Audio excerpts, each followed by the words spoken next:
सबको प्रभु यीशु मसीह के नाम में जय मसीह के। एक बहुत बड़ी खुशखबरी आप सबको मैं देना चाहता हूँ।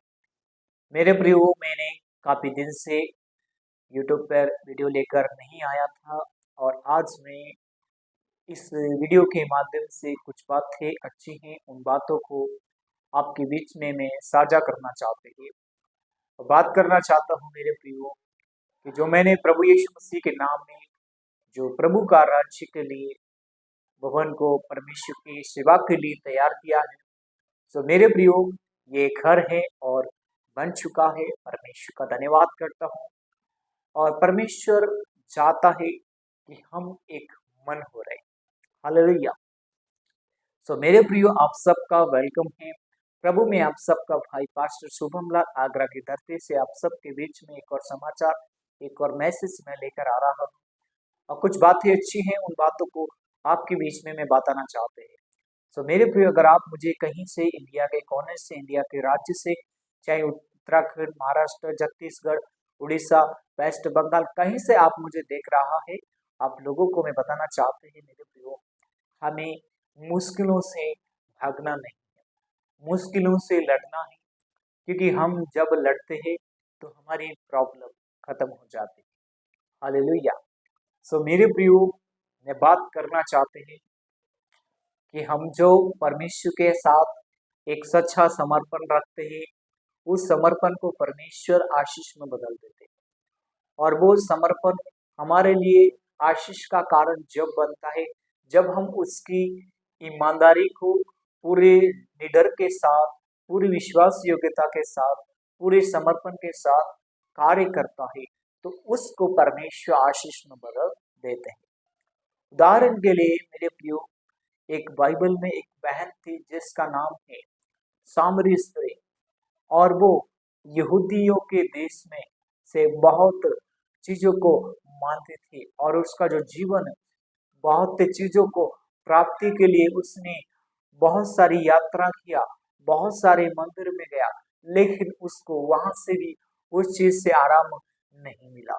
मेरे प्रियो, उस स्त्री को कम से कम 12 साल तक इंतजार किया और जहां भी उसने बाबा को देखा, जो भी मंदिर में गया, उसको वहां से आराम नहीं मिला। आप लोग सोचते होंगे कि ये बातें झूठ बोल रहा है, ये बातें बिल्कुल सच है और ये बाइबल में लिखा हुआ है। इसलिए मेरे प्रिय आशीष लोगों, अगर आप कैसी भी प्रॉब्लम है, अगर आप कोई से गड्ढे में गिरा हुआ है, अगर आप पाप के दलदल में हैं, अगर आप नशे के दलदल में हैं, अगर आप चुगली के दलदल में हैं, आप बुराई के दलदल में हैं, लेकिन इस बात को सुनकर जाना, तो आज ही आप दलदल से बाहर आएगा। हालेलुया। क्योंकि हम जो प्रॉब्लम को सामना करते हैं, उसी प्रॉब्लम से लड़ना चाहिए। क्योंकि हम अपनी प्रॉब्लम सिर्फ एक खुदा को बता सकते हैं, जिस खुदा के साथ हम ईमानदार हैं। हालेलुया। कई बार मेरे प्रियो, हमारी प्रॉब्लम छोटी होती, लेकिन उसको हम क्या करते हैं, एक दूसरे को बांट कर बड़ी कर देते हैं। इसलिए प्रॉब्लम को सामना करें, प्रॉब्लम को किसी के साथ साझा ना करें, क्योंकि साझा करने से प्रॉब्लम खत्म नहीं होता है, साझा करने से प्रॉब्लम बड़ा होता है, क्योंकि आप उससे लड़ नहीं रहा है।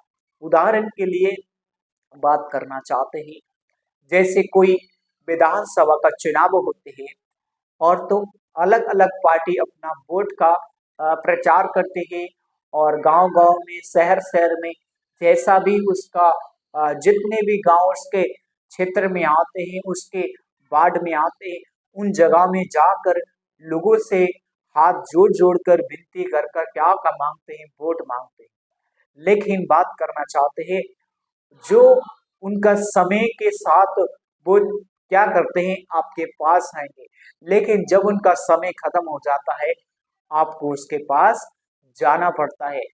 बात क्या है?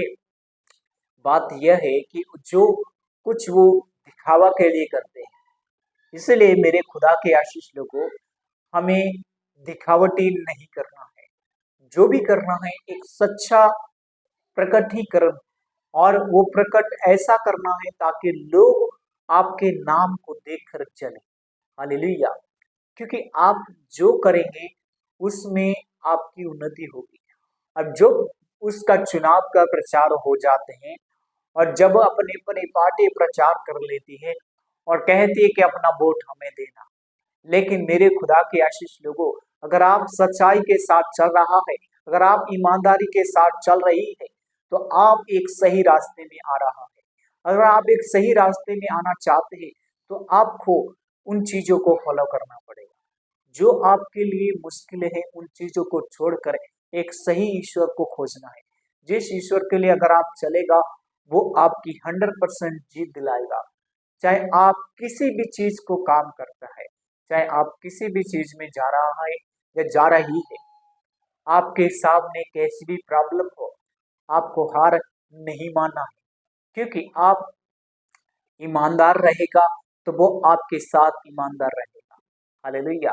मेरे प्रियो, परमेश्वर का कलाम कहता है भजन संहिता 34 अध्याय उसके पहले वचन में कि मैं हर समय यहोवा को धन्यवाद करूंगा। सो मेरे प्रियो, अगर आप छोटी बात में धन्यवाद करेगा, छोटी प्रॉब्लम में अगर आप धन्यवाद करेगा, तो वो परमेश्वर आपके साथ चलेगा। वो आपकी प्रॉब्लम को ऊंचा उठाकर आपको जीत दिलाएगा। हालेलुया। यीशु मसीह क्या है? एक अच्छा परमेश्वर है। वो जीवित परमेश्वर है, मुर्दों में जान डालता है, लंगड़ों को चलाता है, अंधों को आंख देता है, जो विश्वास करते हैं उनको खड़ा करता है। हालेलुया। सो मेरे प्रियो, हम विश्वास करते हुए आगे बढ़ना है। सो मेरे प्रियो, जो मैंने इस समय प्रभु का भवन तैयार किया है, इसमें परमेश्वर की एक बहुत बड़ी कार्य करने के लिए मैं तैयार होने पर परमेश्वर का धन्यवाद करता हूँ कि परमेश्वर ने यहाँ तक आपके बीच में कुछ बातें अच्छी हैं, उन बातों को आपके बीच में साझा करने के लिए परमेश्वर ने समय दिया, और इस बार की बातें इस समय बहुत अच्छी हैं। सो मेरे प्रियो, हमें विश्वास करना है, क्योंकि विश्वास करने से फल आते हैं। उदाहरण के लिए मान लीजिए आपने एक खेत में अपने आलू बोया है, तो उसमें आलू ही फल आएगा, ना कि उसमें अमरूद आए। अगर आप जो पेड़ विश्वास से लगा रहा है उसमें उसी का फल आएगा। अगर आपने भिंडी का बीज बोया है तो आप भिंडी का फल देगा। हालेलुया। क्योंकि हम विश्वास करता है और उसके साथ कर्म करता है तो परमेश्वर की फल लेकर। अगर विश्वास करता है कर्म नहीं करता है तो बिल्कुल व्यर्थ है। बाइबल बताती है, बाइबल में लिखा है विश्वास बिना अगर कर्म नहीं है, विश्वास तो व्यर्थ है, क्योंकि कर्म से ही विश्वास होता है। अगर आप किसी के साथ अच्छाई करेंगे तो वहां पर भी एक विश्वास मिलता है। अगर आप किसी को अच्छे से मोटिवेट कर रहा है, अगर आप किसी को हौसले को बढ़ा रहा, तो आप एक सही चीज कर रहा, एक विश्वास से कार्य कर रहा है, क्योंकि आपका जो लेवल है उसी लेवल को आप फॉलो करता है। हालेलुया। सो मैं विश्वास करता हूँ कि आप इस लेवल को ऊंचाइयों तक लेकर जाएंगे। सो मेरे प्रियो, आने वाला समय में मैं इसका उद्घाटन करने पर हूँ। प्रभु का धन्यवाद करता हूँ कि प्रभु महान है, वो अच्छा है, वो अच्छे कामों को करता है। लेकिन प्रॉब्लम कैसी भी हो, लेकिन हार नहीं मानना है, क्योंकि जीत आपकी है। हालेलुया। परमेश्वर आप सबको बहुत आशीष करे, सबको जय मसीह की। God bless you all family. परमेश्वर आप सबके साथ रहे। God bless you.